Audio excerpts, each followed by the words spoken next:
Hey Facebook peeps, hope everyone is having a happy New Year's Eve. Just want to jump on for a little while before I go celebrate. I'm doing another video. I know I've been doing several lately. I got a lot of juicy stuff coming for January. My mind is on overload with all this stuff that I'm creating and want to bring out to the world. Today's video is going to be about Facebook and how it's become the modern day little black book and how it's destroying intimacy in a lot of relationships. And in my coaching practice, I have a program called Overcoming the Roadblocks to Sacred Intimacy. And there's several, there's, trauma, there's addictions, there's, sexual dysfunction. But these days, social media is becoming a big one for a lot of people. Like, I have clients and friends that are dealing with this, and I actually dealt with this like a long time ago. I remember blogging about this subject like 10 years ago when I made that transition from MySpace to Facebook, and I was dealing with a relationship like that where the ex drama came up. And prior to MySpace, I don't recall ever dealing with ex-girlfriend drama, really. There was some triangulation, like maybe in a bar setting, where a guy flirted with another woman or something like that. But typically, for those of you that are old enough to remember dating in the days before MySpace and Facebook, it seems so long ago, but it really wasn't. But if you remember those days, we dated people.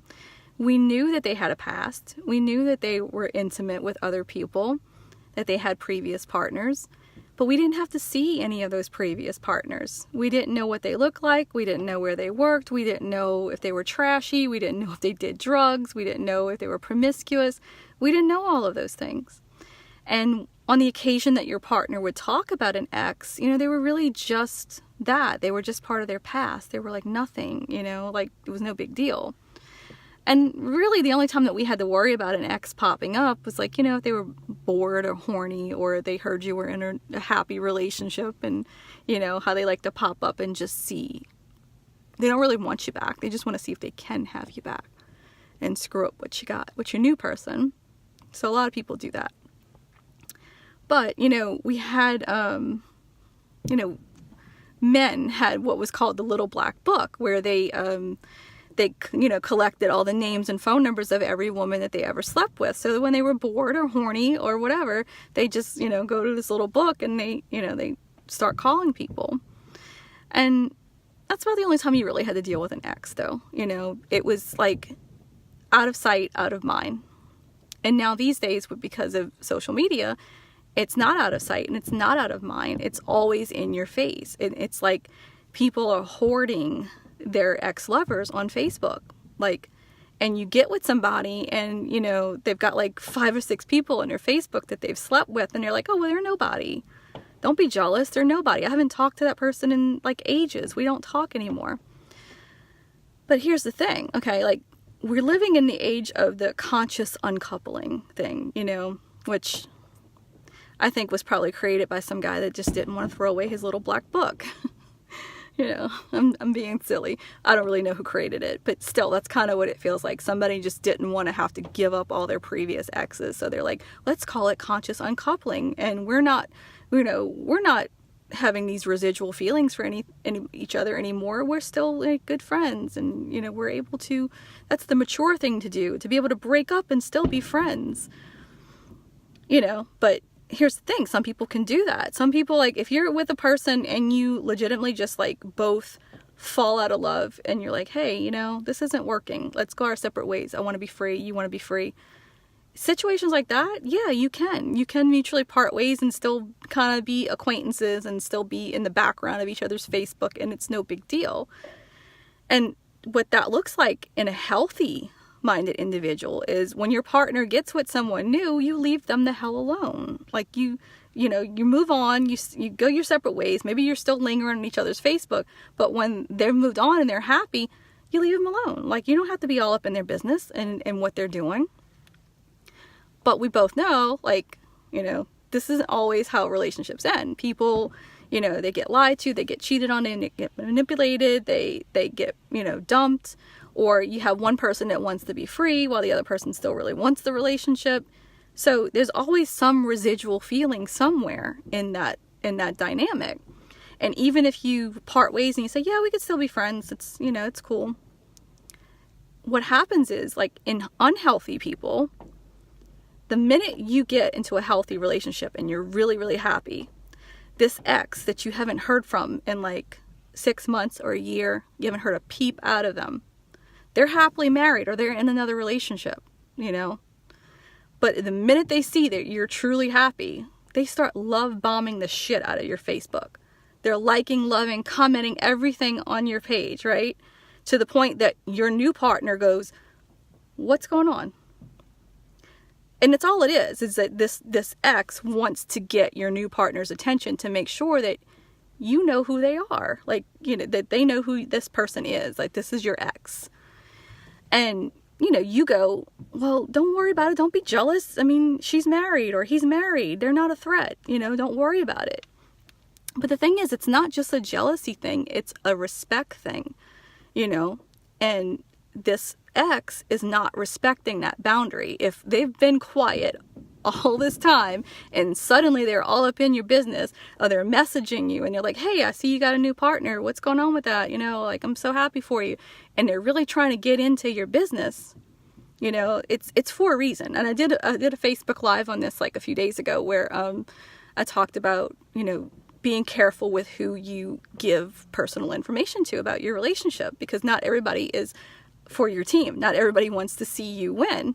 So, you know, just be careful with who you're giving that information to, because a lot of times, you know, this has happened to me before, where I was in a relationship with someone and it was going good until he invited his ex into his social media circle. And then that's when the triangulation began, because guys like to play the triangulation game to try to keep, you know, their woman on her toes and make sure, you know, he's got somebody else. Like, he has options. So he wants you to work a little bit harder, you know, to keep him happy and, you know, play. It's a game. It's all a game. And so he played this game, and the ex was, you know, they were friends and they were talking, and he was telling her things about the relationship, you know, things that, you know, we were struggling with or whatever. And she kept filling his head with negative shit, like, oh, you just need to let her go. You need to dump her. You know, she's no good for you.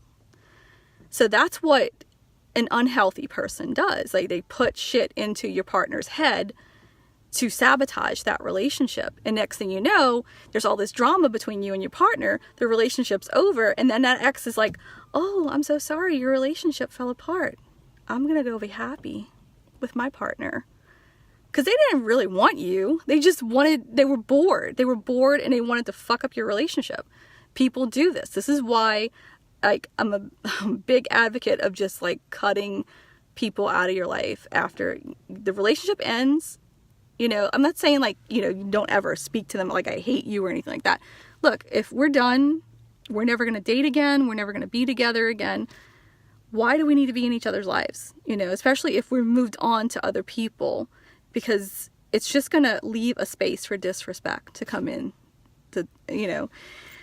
So, yeah, I mean, for those of you that, you know, are trying to create a deep level of intimacy in your relationship, you got to let go of the past. You cannot build a future with somebody if you're still hanging on to old partners.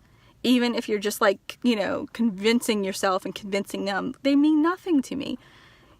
And they might not. They may mean nothing at all to you, but you don't know what that person is going to do. You don't know how they're going to try to play the game or, you know, fuck with your relationship or disrespect it. And, you know, some of you have, like, a really healthy dynamic. You have this healthy relationship with an ex, and it works and it flows. And there's nothing wrong with that. If, you know, you're one of those people that are lucky enough to have that, then that's great. But, you know, let's face it, that's not the norm.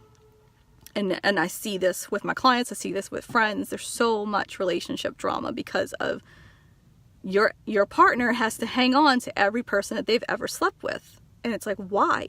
If you're done with this person, why do they need to be in your life? Because you're hanging on to that thing that you can use to triangulate and get some digs in at your partner and control them and manipulate them to, you know, to feel like they're going to lose you to somebody else. Like, this has been done several times to me, and I've seen it done to my friends. I've seen it done to my clients. It's a game. And the thing is, like, guys, when you play this game, ultimately you end up losing. You end up losing a really good woman, because if a woman can't feel rooted and secure in that relationship, there's not going to be any intimacy, you know? It's like she's not going to feel comfortable enough to surrender to you completely. She's always going to be holding back. When you make love to her, she's going to be more in her head than she is in her heart and her body, because she's going to constantly be worried about what you're doing, what's going on with the ex, why are you telling your ex all these things about our relationship? Why are they all up in your business? So it's different for women too. Like, I find, like, statistically, generally speaking, men tend to be more forgiving about infidelity and indiscretions than women are. You know, men tend to forgive and forget easier than women, because they don't need as much of that that rootedness in the relationship the way a woman does. Women need the trust, they need the rootedness, they need to feel secure in order to really let go and completely surrender to that man. And whereas men don't really have that, you know, to an extent, but not so much, you know. So yeah, I mean, this is just, you know, my from my viewpoint, from what I've seen in my own relationships, what I've seen with friends, what I've seen with clients, hanging on to people that you've slept with in your past and you're trying to build something new with someone else, it's not healthy. You know, I recently just deleted a couple of exes, and they really weren't anybody to me. Like, one guy was like a high school lover that I haven't had a conversation with in years, and one, like, it's been like 9 years since we slept together, and, you know, there's no residual feelings there. Like, there's nothing left. But out of respect for what I'm trying to build in 2019 and, you know, what I've got coming in, I don't want that lingering in my life. I want to let it go. I want to cut it out. So, you know, take a look at your Facebook. Look at all these people that are on your Facebook and see, like, how many of these people that have you slept with or dated, and they're really not adding any value to your life. They're not real friends. You're not hanging out. You know, like, do you want to get involved with a man or woman, a partner, that's hanging on to everybody that they've slept with? Because you can't really expect them to, like, let go of all of that shit if you're still hanging on to your shit. So, yeah, I mean, that's just my viewpoint on it. Just cut out the old. You know, with 2019 coming in, cut out the old, cut out the bullshit. Just let it all go. You know, if you've got exes on your page and you're still amicable with them, just be like, hey, look, out of respect for my new partner, I'm going to delete you. I'm letting you go in love, and I hope you have a great life. But, you know, we don't really need to be all up in each other's business. Maybe I'll see you around somewhere, but we don't really need to be up in each other's business, you know. So, yeah, let's, like, burn the little black book for 2019. Let it go. Let go of all those, you know, past lovers and all the bullshit. Just let it all go. So, that's my 2 cents. Spend it how you like. Happy New Year.